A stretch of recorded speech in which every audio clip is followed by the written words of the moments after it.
यहाँ डोंगरगढ़ में बमलेश्वरी माता की मंदिर है। वहाँ भी ऐसा पाया गया कि जहाँ मुर्गी पालन होता है, काफ़ी गंध और अशुद्धियाँ रहती हैं, वहाँ पर प्रसाद बना के, लड्डू बना के माता बमलेश्वरी को चढ़ाया जा रहा था। मिलावटखोर दुष्ट लोग हैं, उनको हम अपशब्द नहीं कहना चाहते हैं, पर उनको कोई भी गाली, कोई भी सजा कम है। जितनी कंपनियां हैं, मैं तो बोलूँगी सभी मंदिरों का सैंपल भेजा जाए, और जितनी कंपनियां हैं जो टीना टीना भर के 15-15 किलो 20-20 किलो का आपके यहाँ आ रहा है घी, वो सभी कंपनियों को बिल्कुल सील कर दी जाए, बिल्कुल उनको आगे काम करने ही न दिया जाए इस पर। नमस्कार, मैं शारदा पांडे आसान जिंदगी के इस एपिसोड में आपको स्वागत करती हूँ। जैसा कि पर्वों त्योहारों का महीना अब नवरात्रि से चलेगा, आपको सभी वीडियो दूंगी। अभी मैं इस बार तिरुपति जी के प्रसाद में कुछ मिलावट मिला है लड्डू में घी के द्वारा, जो कि गौ चर्बी और मछली का तेल घी में मिलावट था, और लड्डू उसका तैयार हो के भगवान का भोग पता नहीं कितने दिनों से लगता रहा। ये तो 2-3 महीने पहले सैंपल भेजा गया था, उसका नतीजा आया तो ये पता लगा कि ऐसा मिलावट लड्डू में भगवान के हो रहा है। तो ऐसी सिर्फ एक ही मंदिर नहीं, मैं तो बोलूँगी भारत की सभी जो बड़ी मंदिरें हैं, अगर उन सभी मंदिरों का सैंपल भेजा जाए तो उन सभी मंदिरों के प्रसादम में दोष पाया जाएगा। सभी राज्य सरकारों से मैं तो यही विनती करूँगी कि सभी जितनी मंदिरों के प्रसाद बन रहे हैं उनके घी का सैंपल सभी इकट्ठा करके एक जगह भेजा जाए, उसका नतीजा देखा जाए कि क्या है। अभी तत्काल प्रभाव से जितनी राज्य सरकारें हैं उनसे मैं विनती करूंगी, ये भी बोलूंगी कि हमारे जितने सब्सक्राइबर हैं हमसे जुड़े हुए हैं, इस वीडियो को शेयर भी करें, ज़्यादा से ज़्यादा लोगों तक वीडियो पहुंचे। तो उससे क्या होगा कि सब लोग आवाज़ उठा सको, कि सब लोग जानते तो हो ही, ऐसा नहीं कि हम बताएंगे तब आप जानोगे। तो ऐसा हमारा कहना है कि जितने भी भक्त हैं वो मंदिर से प्रसाद लड्डू का खरीदें ही ना, और तत्काल राज्य सरकारें सभी मंदिरों में जो लड्डू प्रसाद या खोए की मिठाइयाँ बन रही हैं तत्काल प्रभाव से प्रतिबंध लगा दिया जाए, पूरी तरह से बंद कर दिया जाए, और अनिश्चितकालीन तक लड्डुओं को अभी बंद ही रखा जाए। तो भगवान को चढ़ाया क्या जाए, ऋतु फल या जो भी और तमाम चीज़ें उसको बताऊंगी। पहले तो ये बताऊंगी कि आप जितने लोग लाखों भक्त इस प्रसाद को खा के अपने धर्म को भ्रष्ट किए हैं, अनजाने में ही आपका धर्म भ्रष्ट नहीं हुआ है, ये पाप उनको लगेगा, उन मिलावटखोरों को, उन मुनाफाखोरों को ये पाप लगेगा जो मिलाए हैं। आपको तो मैं छोटा सा उपाय बता दूंगी, आप इस गौ माता की चर्बी से और मछली के तेल से बना हुआ प्रसाद हम लोग खाए हैं, जो भी, हम तो कभी गए नहीं हैं, जो लोग खाए हैं उससे ये पाप मुक्त हो जाएंगे, उनको कोई पाप नहीं लगेगा। लेकिन जो मिलावटखोर हैं, जो मुनाफाखोर लोग हैं, ये सोच के कि इस मिलावटखोर से वो 350 रुपए किलो का घी का लड्डू बना के वो करोड़ों अरबों रुपए कमा के अपने वंशजों के लिए छोड़ जाएंगे, तो बहुत बड़ी गलत फहमी में हैं। उनके वंशज इस धन को भोग नहीं पाएंगे, और इसी धरती पर मिलावटखोर और उनके वंशज यानी उनके पुत्र पौत्र नाती पोते सभी दुख पाएंगे, सुख नहीं पाएंगे, क्योंकि बहुत बड़ा अधर्म कर रहे हैं। छोटा सा उदाहरण अगर आप लोग को याद आ जाए कि एक समय में जब मोदी जी नोटबंदी किए थे, उसके पहले बहुत बार समाचार में दिए थे, समाचार में आया था कि अपने घर में जो अत्यधिक धन रखे हैं, बेनामी धन रखे हैं, उसको आप बैंक में जमा करो, सरकार को टैक्स दो। लेकिन ऐसा फिर वही टैक्स न पटाने वाले लोग हैं वही किए। अंत में क्या हुआ, पूरे कमरा कमरा भर के जमीनों में गाड़ के जो धन रखे थे, 1000-1000 रुपए का जो नोट था, 500 का नोट था, वैसे ही बोरियों में बांध के रखे थे, वैसे ही खाक हो गया, गंगा में फेंकी गई, जलाए गए, घरों से धुआं धक्कर निकलता देखा गया। क्या हुआ, भोग पाए? नहीं। ऐसे ही आप कितना भी जतन कर लो, कितने भी पाप कर्म से धन कमा के अपने संतानों के लिए रखो, वो भोग नहीं कर पाएंगे। तो मैं सिर्फ ये बता रही हूँ कि घर घर में अगर कोई किसी घर में 5 लोग हैं तो 3 सदस्य बीमार क्यों हैं? इन्हीं दुष्टों के कारण, इन्हीं मिलावटखोरों के कारण बीमार हैं। क्योंकि सभी लोग घर में तो उगा के खा नहीं सकते, सभी लोग खरीद के खा रहे हैं, तो कितना बचेंगे? सभी घर में 3-4-5 लोग हैं तो 2 लोगों को शुगर है, 1 लोगों को ब्लड प्रेशर है, हाई या लो, किसी का ब्लॉकेज है, इन्हीं मिलावटखोरों के कारण। पर भगवान से, देवी देवता से भी ये दुष्ट डर नहीं रहे हैं कि इनकी क्या दशा होगी और इनकी क्या दुर्दशा इनके संतानों की होगी, जो इस धन को खाएगा उसका क्या हाल होगा।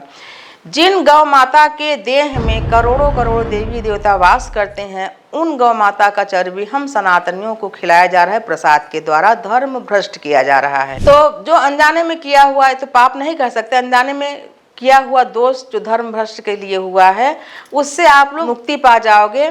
आप लोग क्या करोगे कि पंचगव्य तैयार कर लें। गौ माता से उत्पन्न 5 चीज़ों से दूध, कच्चा दूध गाय का, घी, दही, मूत्र और गोबर थोड़ा सा मिला के पंचगव्य तैयार होता है। आप लोग को उपलब्ध नहीं हो पाएगा, कहाँ ढूंढोगे ये सब चीज़ें। जिनको मिल जाए वो पंचगव्य तैयार करके ग्रहण कर सकते हैं, जिनको न मिले तो औषधियों की दुकान में पंचगव्य तैयार मिलता है, उसको भी 1 चम्मच ग्रहण कर सकते हैं। इस दोष से मुक्ति पा जाएंगे। पहले तो मैं आपको बता दूं कि इस दोष से मुक्ति के लिए जो पंचगव्य है कई दोषों से मुक्त करता है। जैसे जब कन्या का विवाह होता है तो कन्या की माँ अगर शुद्ध हो गई तो उस समय कुल पुरोहित पंचगव्य ही पिला के कन्या का विवाह और कन्यादान भी करवा देते हैं। इसी प्रकार से गृह प्रवेश या कोई भी महामृत्युंजय का जाप कुछ भी हो, जजमान को अपने जो कुल पुरोहित हैं पंचगव्य पिला के सारे दोषों से मुक्त करके फिर पूजा शुरू कराते हैं। क्योंकि मनुष्य है, झूठ बोलना, कुछ इधर उधर करना, कुछ जाने अनजाने में पाप होता है जो, तो पंचगव्य पिला के उस दोष से मुक्ति दिला के फिर आगे पूजा कराते हैं। तो आप लोग पंचगव्य पी लीजिए जो भी प्रसाद खाए होंगे, क्योंकि ये सदियों से अशुद्ध ही प्रसाद बनता आ रहा है। तो मैं ये भी नहीं कह सकती कि आप लोग अपने घर में प्रसाद बना के चढ़ाओ। जैसे मैं बहुत बोलती हूँ कि आप लोग कभी भी होटल का प्रसाद ले आकर पूजा में मत चढ़ाओ, खुद खा के तो बीमार पड़े रहे हो, भगवान को मत चढ़ाओ। मैं अपने आँखों से देखी हूँ, मेज होती है, उस पर टेबल होता है, टेबल पर लोग खाना खा के गए और जो भी जलेबी समोसा उस पर जूठा गिरा था। वहाँ का जो काम करने वाला व्यक्ति था उसको पोंछ के उसको रख दिया, हाथ नहीं धोया। एक सज्जन आए, बोले हमको 1 किलो मिठाई दो जो श्री बजरंगबली जी को चढ़ाएंगे। बिना हाथ धोए वो व्यक्ति लड्डू निकाल के तौल के दे दिया। मैं बोली भाई ये भगवान को चढ़ाएंगे बोल रहे हैं, आप इसको बिना हाथ धोए क्यों दे दिए? तो बोले क्या लगा है उसमें? कुछ नहीं, देखो हाथ साफ है। मैं बोली आपका हाथ आपको दिख रहा है, हमको भी दिख रहा है कि साफ ही है, पर आप जूठा तो साफ किए हो कपड़े से, उसको धो के आओ। तो बोले वैसे देते रहते हैं। तो इस प्रकार का प्रसाद आप भगवान को चढ़ाकर पुण्य अर्जित नहीं कर सकते। लेकिन अब मैं यह भी नहीं बोल सकती कि आप घर में प्रसाद बना के चढ़ाओ। आप घर में प्रसाद बनाओगे, घी तो बाहर से ही लाओगे, यही चर्बी युक्त घी रहेगा, मछली का तेल युक्त घी रहेगा। खोया लाओगे, उसमें भी पता नहीं क्या क्या अशुद्धियाँ डली होती हैं। दूध लाओगे तो दूध में भी अशुद्धियाँ हैं, मक्खन में भी है, पनीर में भी है। तो आप घर में भी प्रसाद बना के सिर्फ थकोगे, उसमें शुद्धता नहीं रहेगी। हाँ, ये एक शुद्धता रहेगी कि जूठे हाथ से कोई आपको लड्डू तोल के नहीं दिया रहेगा, बाकी अशुद्धियाँ उसमें भी रहेंगी। ऐसी स्थिति में क्या करना चाहिए? देव मंदिर में, जैसे कि हम रहने वाले हैं यूपी के प्रयागराज के, पर हम रह रहे हैं छत्तीसगढ़ में। यहाँ डोंगरगढ़ में बमलेश्वरी माता की मंदिर है। वहाँ भी ऐसा पाया गया कि जहाँ मुर्गी पालन होता है, काफ़ी गंध और अशुद्धियाँ रहती हैं, वहाँ पर प्रसाद बना के लड्डू बना के माता बमलेश्वरी को चढ़ाया जा रहा था। पोल्ट्री फार्म में बन रहा माँ बमलेश्वरी का प्रसाद, पैकेट में लिखा साफ पवित्र वातावरण में निर्मित। और ऐसी ही अशुद्धियों के कारण भगवान पुरुषोत्तम श्री रामचंद्र जी का अयोध्या जो धाम है, वहाँ के जितने महंत हैं, जितने भी साधु संत हैं, जितने भी भक्त हैं, निर्णय लिए हैं कि लड्डू यहाँ पर नहीं, क्योंकि घी में अशुद्धियाँ तो पहले से है, लड्डू बनाने वाला दोषी नहीं है, घी में पहले से अशुद्धियाँ हैं। तो लड्डू बनाना ही बंद कर दिए हैं, ऋतु फल और जो भी ड्राई फ्रूट वगैरह है वही चढ़ा के भगवान को भोग लगा रहे हैं। तो राज्य सरकारों से मैं यही बोल रही हूँ और अपने सभी देखने वालों, आसान जिंदगी चैनल देखने वालों को और सभी को बता रहे हैं कि वीडियो को शेयर कर दें कि कभी भी, सिर्फ तिरुपति ही नहीं, कहीं भी मंदिरों में जाओ, सब जगह शुद्धि यही घी आपको मिल रहा है।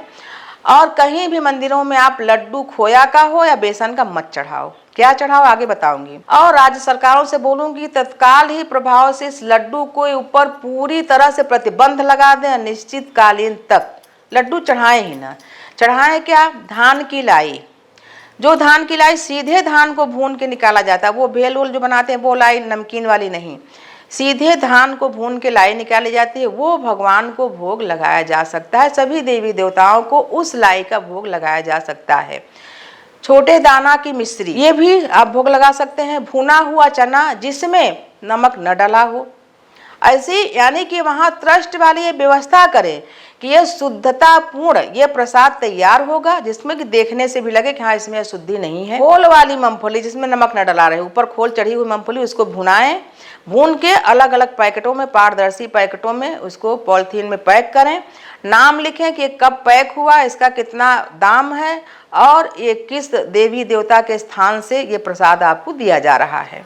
और वाजिब दाम, यानी कि ड्राई फ्रूट भी, जैसे कि गरी गोला है उसको छोटे छोटे टुकड़े कर लें, उसको भी पैक करें। किशमिश, छुहारा, खजूर, काजू, ये सभी मेवे 25 ग्राम से लेकर 50 ग्राम से लेकर 200 ग्राम, 250 ग्राम, 300 ग्राम, 1 किलो, ये सब प्रसादम बनाएं, उस पर उचित दाम भी लिखें। और यही प्रसाद तब तक चढ़ाते रहें आप लोग जब तक आप लोग को ये निश्चित न हो जाए। हमको तो नहीं लगता कि कुछ दिन में ये लोग बदल जाएंगे, फिर मिलावट नहीं करेंगे। अभी जांच हुआ, अगले दिन जैसे कि हमारा वीडियो आप लोग देख रहे होंगे, अगर वो मिलावट खोर भी देख रहे होंगे तो यही सोचेंगे कि एक बार जाँच हो गया दोबारा थोड़ी ना होगा, फिर से वही उसी धरने पर, उसी रास्ते पर चलेंगे। तो आप लोग बिल्कुल, अगर आप लोग जितने भक्त लोग हो प्रसाद खरीदोगे ही नहीं तो मिलावटखोर मिलाएंगे क्यों? जब बिकेगा ही ना तो मिलाएंगे ही नहीं। तो आप बिल्कुल यही सब प्रसाद चढ़ाओ, क्योंकि मिलावटखोर, मुनाफाखोर लोग ताके बैठे हैं। आने वाले समय में जो पर्व हैं, जैसे कि दशहरा हुआ, दीपावली हुआ, करवा चौथ हुआ, अहोई अष्टमी हुआ, बड़े बड़े पर्व, शरद पूर्णिमा हुआ, ये सभी पर्वों में बड़े बड़े मिलावटखोर खोया में, पनीर में, घी में बड़े पैमाने पर मिलावट करेंगे और आप खा के बीमार होगे। मेहनत की कमाई आपकी अस्पताल में जाएगी।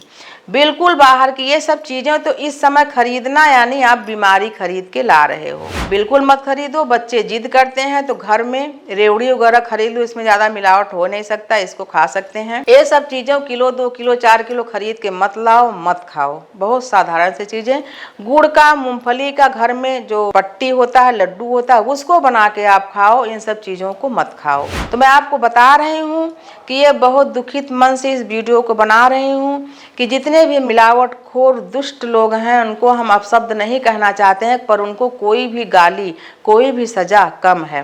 जितनी कंपनियां हैं, मैं तो बोलूँगी सभी मंदिरों का सैंपल भेजा जाए, और जितनी कंपनियां हैं जो टीना टीना भर के 15-15 किलो 20-20 किलो का आपके यहाँ आ रहा है घी, वो सभी कंपनियों को बिल्कुल सील कर दी जाए। बिल्कुल उनको आगे काम करने ही न दिया जाए। इस पर घी बनाने के, उस पर लड्डू बनाने का, जो लड्डू का प्रसाद है, इस पर बिल्कुल प्रतिबंध लगा दिया जाए। रही धर्म भ्रष्ट करने वाली बात, तो बड़े बड़े होटलों में तमाम खबरें आ रही हैं, बड़े बड़े होटलों में, ढाबा में भी जो काम करने वाले कर्मचारी हैं, यानी जो भोजन बना रहे हैं, जो आटा गूंथ रहे हैं, जो रोटियां बना रहे हैं, वो आटे में कहीं थूक रहे हैं, कहीं दूध में थूक रहे हैं, कहीं वो जूस में थूक रहे हैं, कहीं वो और तमाम गंदगियां कर रहे हैं। जैसे योगी जी बोले कि अपने अपने दुकानों पर अपना नाम लिखो, तो कोई बुराई नहीं है। तो भला हो सीसीटीवी का ये कुकर्म करते हुए उसमें आ जाता है, वहां के मालिक देख लेते हैं, कर्मचारियों को डांट के भगा देते हैं, दंडित करते हैं, जो भी है।